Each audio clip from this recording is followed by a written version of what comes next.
Welcome to the Baseface Network.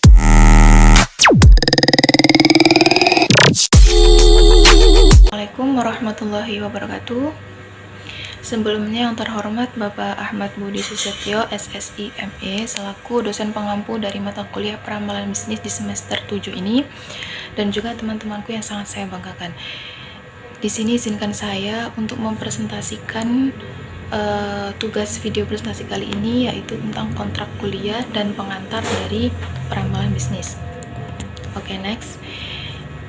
Di sini ada introduction data diri saya, yaitu yang pertama, saya atas nama Nafa Alwas Rasabila dengan NIM 210721100072 dari kelas 7A dari mata kuliah Peramalan Bisnis. Kemudian, di sini saya langsung saja ke materi yang pertama, itu tentang kontrak kuliah. Di sini saya mengambil tata tertib selama perkuliahan berlangsung. Yang pertama yaitu kehadiran tepat waktu. Di sini mahasiswa itu diharapkan hadir dalam kelas sesuai jadwal yang ditentukan dari fakultas. Kemudian yang kedua yaitu tentang partisipasi aktif. Mahasiswa di sini didorong untuk terlibat dalam diskusi, aktivitas dalam kelas, dan juga dalam kegiatan pembelajaran. Kemudian yang ketiga yaitu tentang teknologi yang cukup.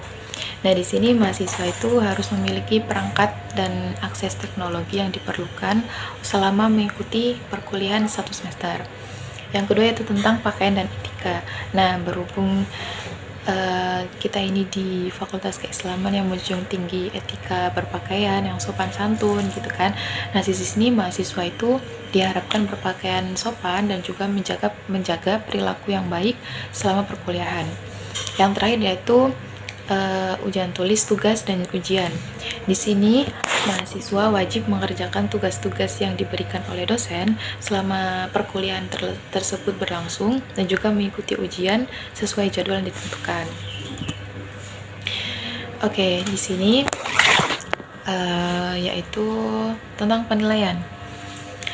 Penilaian ini dibagi beberapa bagian, yang mana yang pertama yaitu tentang tugas. Tugas ini presentasinya tinggi ya, paling tinggi 30%. Jadi di sini Bapak Budi itu mengutamakan tugas yang beliau berikan kepada kami mahasiswanya, yaitu tentang tugas yang pertama tugas kelas. Yang kedua yaitu membuat video YouTube. Contohnya seperti ini. Ini kita lakukan selama 1 semester. Setiap pertemuan itu kita diharuskan untuk membuat video YouTube presentasi tentang materi yang sudah beliau jelaskan di kelas yang di pertemuan sebelumnya. Kemudian yang kedua yaitu UTS. UTS ini 25%, itu terdiri dari ujian tulis dan juga praktikum. Yang ketiga yaitu tentang UAS. UAS di sini 25%. Di sini output dari mata kuliah Peramalan Bisnis itu sendiri yaitu membuat artikel ilmiah gitu. Terkait nantilah ada 9 materi yang mana salah satunya akan kita buat untuk output artikel ilmiah. Yang keempat yaitu tentang kehadiran 20%. Di sini itu sesuai ketentuan kampus ya. Dan juga kalau semisal dari teman-teman yang mau izin atau ada halangan apapun tuh langsung izin ke Pak Budi, ke dosen selaku pengampu mata kuliah Peramalan Bisnis. Di sini kita masuk ke Peramalan Bisnis. Pengertian dari Peramalan Bisnis di sini saya mengambil secara garis besarnya, yaitu proses memprediksi atau memperkirakan kondisi bisnis di masa depan berdasarkan data dan informasi yang terjadi saat ini. Dan juga di sini tujuan utama dari Peramalan Bisnis sendiri ini adalah untuk membantu pengambilan keputusan secara strategis dan operasional dalam suatu organisasi atau perusahaan gitu ya teman-teman. Oke, kita next ke di sini terdapat beberapa materi yang akan kita pelajarin teman-teman. Apa saja itu? Di sini ada 9 materi yang akan kita pelajari. Mari kita bahas satu persatu, oke? Oke, di sini.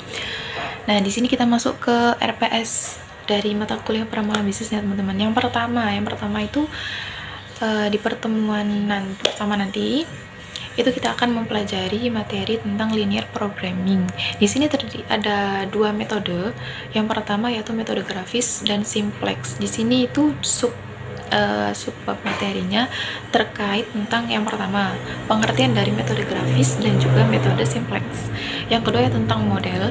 Kemudian yang ketiga yaitu tahapan pengerjaan dari metode grafis dan juga metode simplex. Di sini itu mahasiswa diharapkan mampu memahami tahapan dari penggunaan metode grafis dan juga simplex dalam menemukan solusi yang optimum fenomena perancangan bisnis. Oke, kemudian yang kedua yaitu tentang transportation method. Nah, di sini juga subbab materinya yaitu yang pertama pengertian dari transportation method. Apa sih pengertian dari transportation method itu?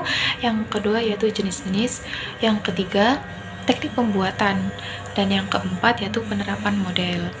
Di sini juga mahasiswa diharapkan mampu memahami teknik dari transportation ini, penggunaan metode transportation dalam menyelesaikan masalah sehari-hari, khususnya dalam bidang estimasi bisnis.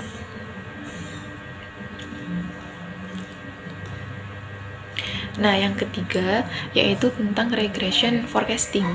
Regression forecasting ini ya nanti ya untuk penjelasan lebih lengkapnya nanti di next video di minggu selanjutnya.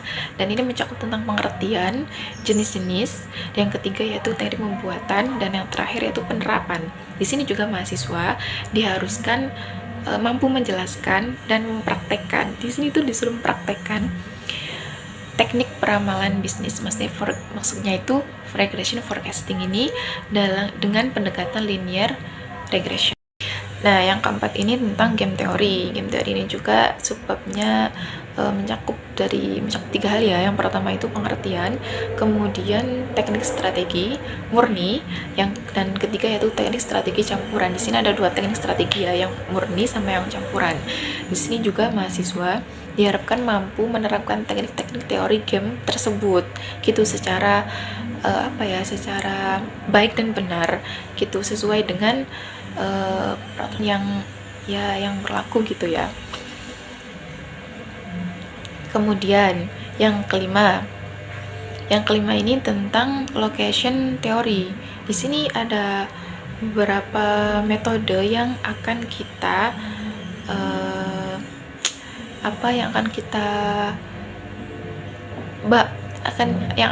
jadi pembahasan gitu. Yang pertama itu ya pasti tentang pengertian dari location theory tersebut. Yang kedua itu metode volume biaya. Yang ketiga tentang metode grid. Yang keempat yaitu metode transportasi. Nanti ya kita bahas secara lengkapnya di next week. Oke. Yang keenam ya tentang Hungarian method.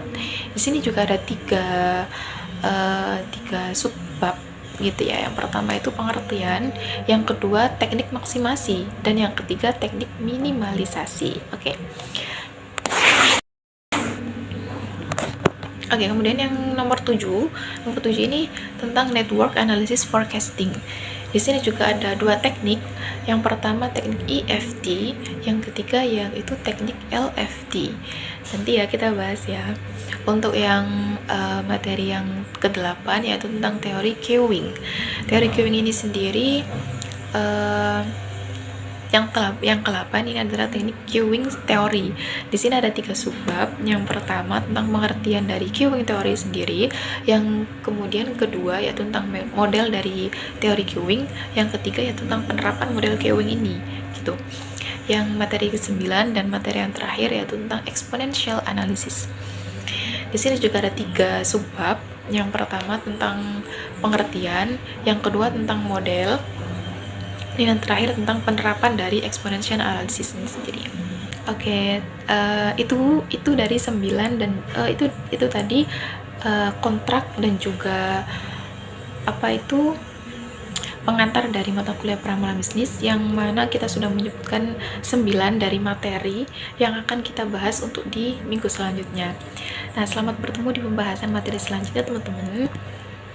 Dari saya apabila ada kata yang kurang jelas atau kata-kata yang salah atau menyinggung kalian, Bapak dosen, saya selaku pribadi minta maaf sebesar-besarnya.